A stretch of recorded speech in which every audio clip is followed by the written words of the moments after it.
Next on Currents News, Archbishop Wilton Gregory is the new leader of the Catholic Church in our nation's capital.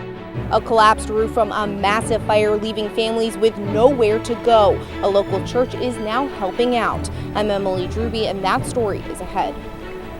Brooklyn Catholic students and their heartwarming display of support for a synagogue. Editor-in-Chief Jorge Dominguez will be here with a preview of this week's edition of The Tablet. We had a closed coffin. She bled out on the street. It was just devastating. The mother of a young Brooklyn woman who was killed while Christmas shopping says her daughter's death was no accident. Tonight, why one family's fight for justice is hitting many roadblocks.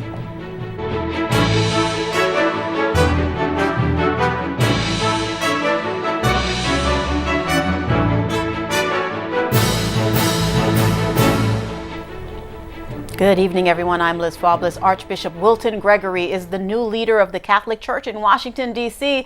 The Pope's choice ranks among the most important leadership decisions of his papacy. The Archbishop is now positioned to become another influential African-American voice in America.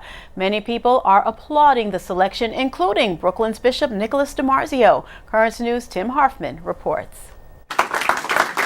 The Archdiocese of Washington has a new leader, Archbishop Wilton Gregory. Today, I humbly begin a new chapter in my life and in my pastoral ministry as I accept the appointment of Pope Francis to become the 7th Archbishop of Washington. Brooklyn's Nicholas DiMarzio knows the Archbishop well and applauds the Holy Father's decision to pick him. He's someone you can confide in and get good advice, and is concerned about other dioceses and how things go. So he truly is a good choice. The 71-year-old Chicago native served as a local priest, then as an auxiliary bishop in his hometown. Since 2006, Gregory led over 1 million Catholics in Atlanta's archdiocese. I want to come to know you, to hear your stories, to listen to the emotions, experiences, and expectations that have shaped your precious Catholic faith. Gregory succeeds Cardinal Donald Wuerl, who resigned after controversy arose over his handling of abuse cases when he was Bishop of Pittsburgh. The new Archbishop aims to rekindle the faith in his new post. I want to offer you hope. I will rebuild your trust. Gregory, former president of the U.S. Bishops' Conference, guided them through the clerical sex abuse crisis in 2002. He was very calm and stable and did lead us through it without ever losing his temper. He was able to keep people together, and that's a great gift. Now the Archbishop becomes one of the most influential African-American voices in America. He was appointed on the 51st anniversary of Dr. Martin Luther King Jr.'s assassination and becomes the first African-American Catholic leader of Washington. Father Alonzo Cox heads the Vicariate for Black Catholic Concerns in the Brooklyn Diocese and says the Gregory announcement is a joyous one. He has a great love for the community, really expressing, who we are as African-American Catholics, expressing who we are within the liturgy, and I think he'll bring a lot of his gifts and a lot of his talents to Washington, D.C. Archbishop Gregory's installation is scheduled for Friday, May 17th. Tim Harfman, Currents News.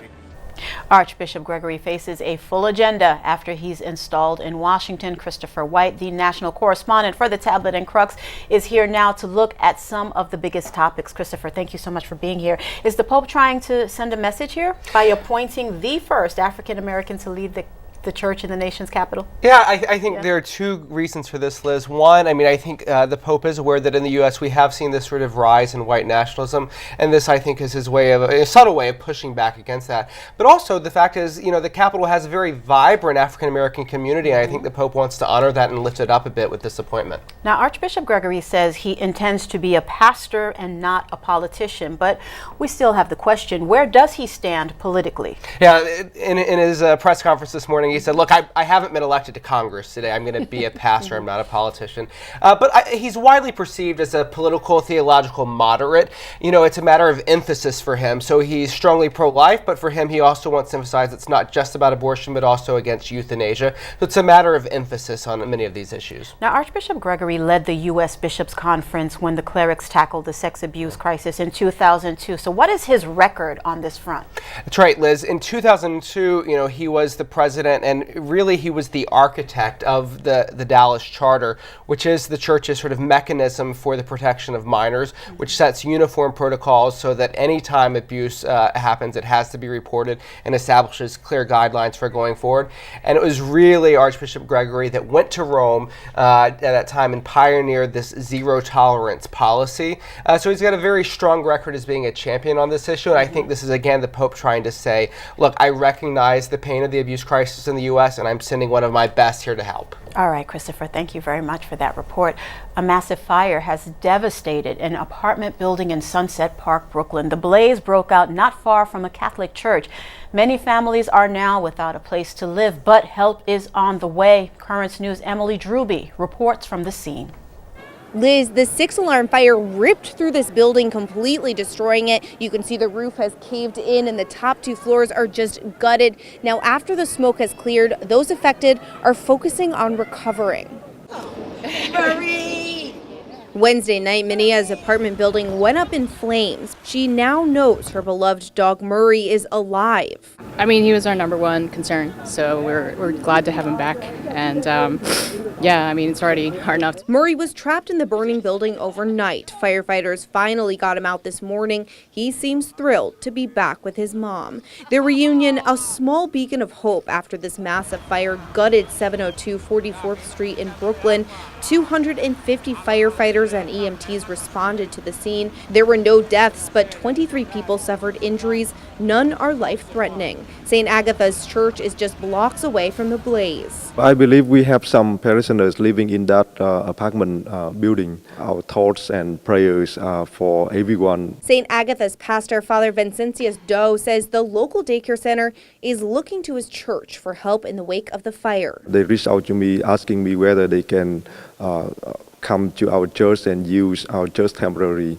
Father Doe says they plan on helping the victims, including the daycare, in any way they can. St. Agatha parishioner George Skelly feels the same way. It's sad, but the neighborhood will come together. We'll all help out. The church, you know. The victims are going to need as much help as they can get. There were at least 54 apartments in the building, which again is completely uninhabitable. Right now, the cause of the fire is still under investigation, but firefighters say it does not appear to be suspicious. In Sunset Park, Emily Druby, Currents News. President Trump is expected to hold a summit with China's president, which could set the stage for a final agreement on trade between the United States and China. Trump says progress is being made in negotiations now underway in Washington. Top officials are here, and we're very well along on the deal. It's a very complex deal. It's a very big deal. It's one of the biggest deals ever made, maybe the biggest deal ever made. Over 9 rounds of negotiations, the U.S. has pressed China to buy American goods and open up its markets. Tomorrow, the president will be in California at the border with Mexico, checking out fencing amid talking with border agents. Today, he threatened a tariff on cars imported from Mexico if a flood of migrants to the U.S. doesn't end. An update on the Boeing MAX 8 disaster in Ethiopia. An investigation is detailing the 6 minutes of terror. Mary Maloney has the latest. Ethiopian Airlines Flight 302 was almost doomed from the start. According to the preliminary crash report, the crew recognized the warnings and followed the emergency procedures recommended by Boeing to keep the plane flying. Let's not forget, there are human beings in the cockpit. You don't just simply trigger to a conclusion. It takes time to process. But the Boeing 737 MAX 8 automated systems overwhelmed the pilot's manual maneuvers. After a terrifying 6-minute ride shooting up and plummeting down, the plane crashed, killing all souls on board.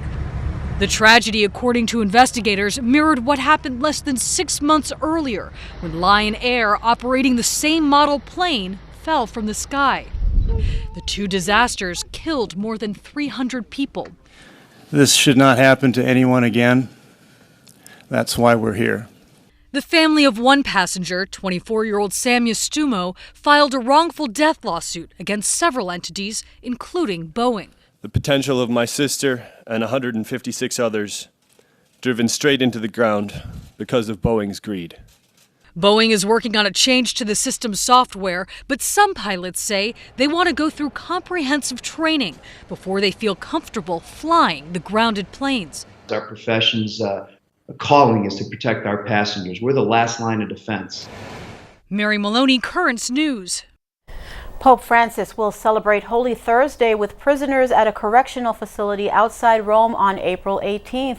The Holy Father has made it a tradition to wash the feet of people in prisons, and one year he visited a rehabilitation center. He'll also celebrate the Mass of the Lord's Supper with the inmates. There's a lot more news headed your way, including a Currents News special report. When you bring a life into this world, you don't expect it to leave before you. A mother's anguish. More than 3 years after her daughter was run over and killed, the family is fighting for justice in a case they say was no accident, and they're finding peace through faith. A teenager is telling authorities he's the boy who vanished from home almost 8 years ago. The Pope's letter addressed to young people, one of several stories about youth and the church now being reported in the tablet. Editor-in-Chief Jorge Dominguez will be here to preview them. And do you have a story idea or want to share a tip? Email us at newstips@thesalesmedia.org or call our 24-hour number 718-517-3122. We'll be right back.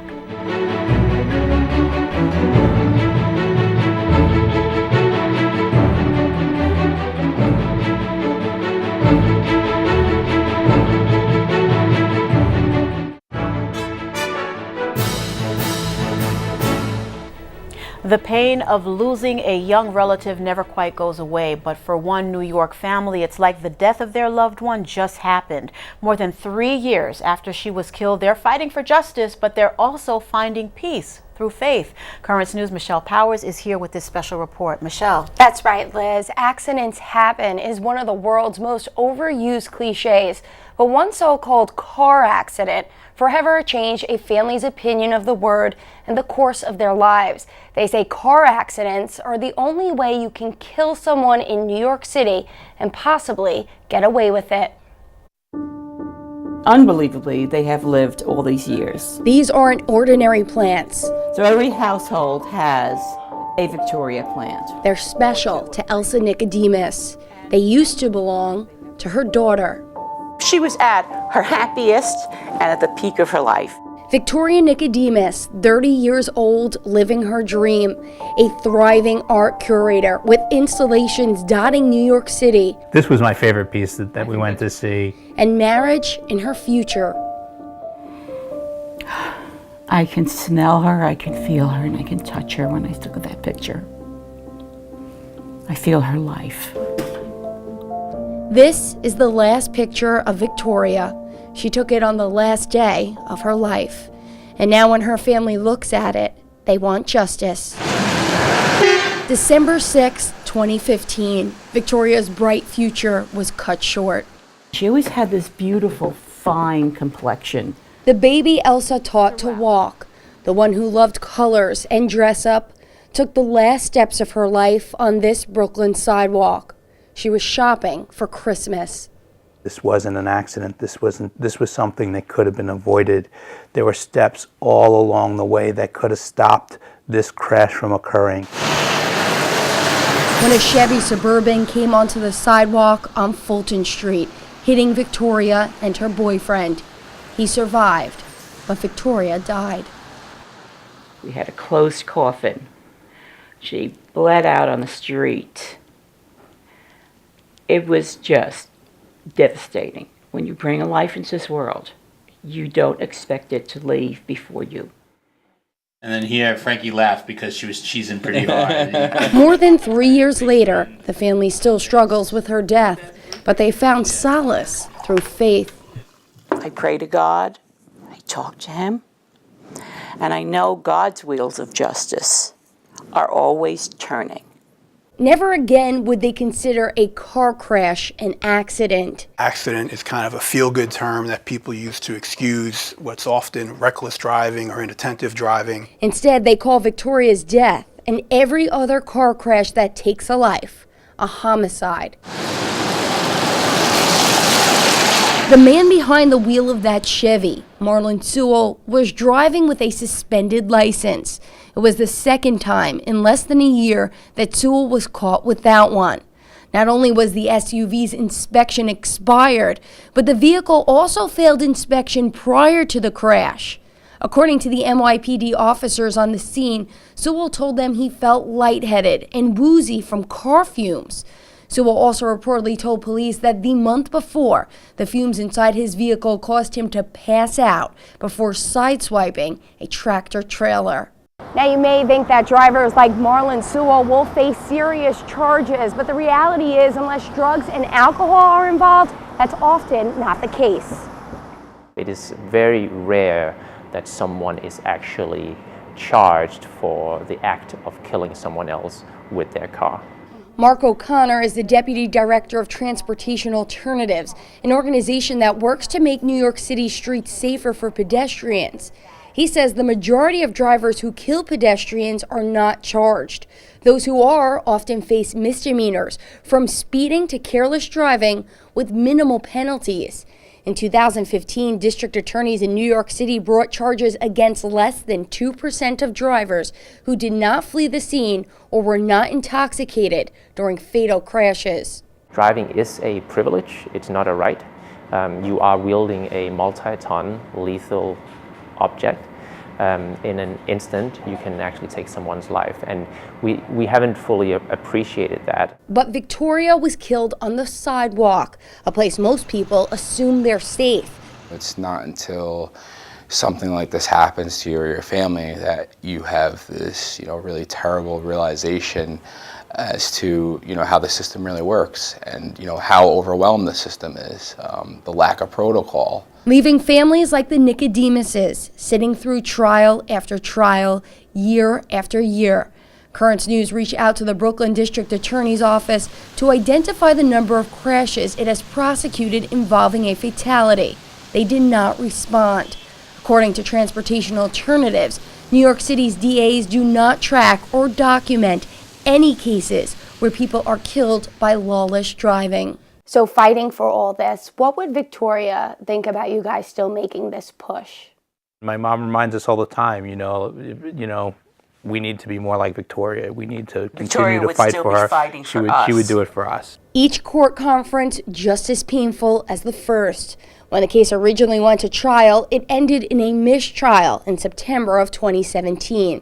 Since then, the case has been delayed numerous times. I just think that it's just a scheme of the defense to just push it off until it's not in people's memories. And I'm not going to let that happen. Because Victoria is still so alive in theirs. This is Victoria. It's such a, yeah. I love that. Marlon Sewell is still facing a retrial. He'll eventually be tried again on charges of second-degree manslaughter and criminally negligent homicide, among others. If convicted, he could face up to 15 years in prison. There's really no, punishment that could bring her back or, justify what he did. But I think that, it sends a message that, this type of, actions aren't tolerated. And hopefully it raises some awareness to people that are driving around cars in disrepair, and maybe they think twice themselves where, hey, instead of sitting in jail, maybe I should think about fixing my car. It's not going to bring my daughter back, but it will somehow contribute to changes that are needed to protect the public. They hope no other daughter or son, sister or brother exists only in yearbooks, frames, and memories. But instead, they live out the life they loved in color. God gave human beings free will. The free will to do what this man did, but also the free will to fight for justice. Because you're just as guilty if you see an injustice done and don't say or do something about it. The pain and the fight still continues for the Nicodemuses.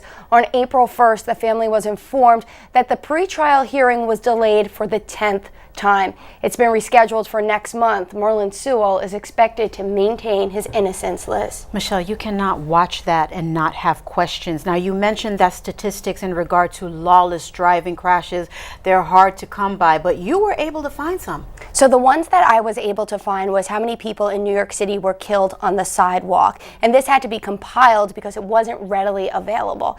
Now remember, the sidewalk is supposed to be the one place that people can assume they're safe, like Victoria probably did. And according to the Department of Transportation, from 2010 to 2017, 59 New Yorkers were killed on the sidewalk, and nationally that number rises to about 500 people. Wow, those are startling statistics. Thank you so much for that report, Michelle. Still to come on Currents News, a boy missing since 2011 could still be alive, the latest on the developing story. The theme of young people and their church is a big one in the latest edition of The Tablet. Editor-in-Chief Jorge Dominguez is here to preview a report on Catholic Youth Day in the Brooklyn Diocese and a lot more. We'll be right back.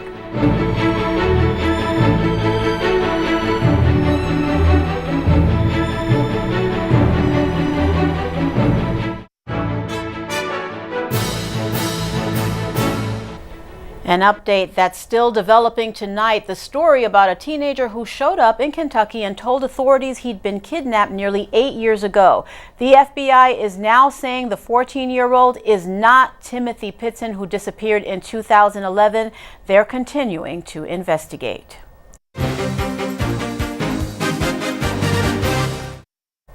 A big theme in the tablet this week is Catholic young people and their church. There are stories about the Pope's letter to them, Catholic Youth Day in the Brooklyn Diocese, and Catholic students supporting a synagogue. To preview them, Editor-in-Chief Jorge Dominguez joins us now. Jorge, a lot to cover today, so let's start off with the Pope's letter.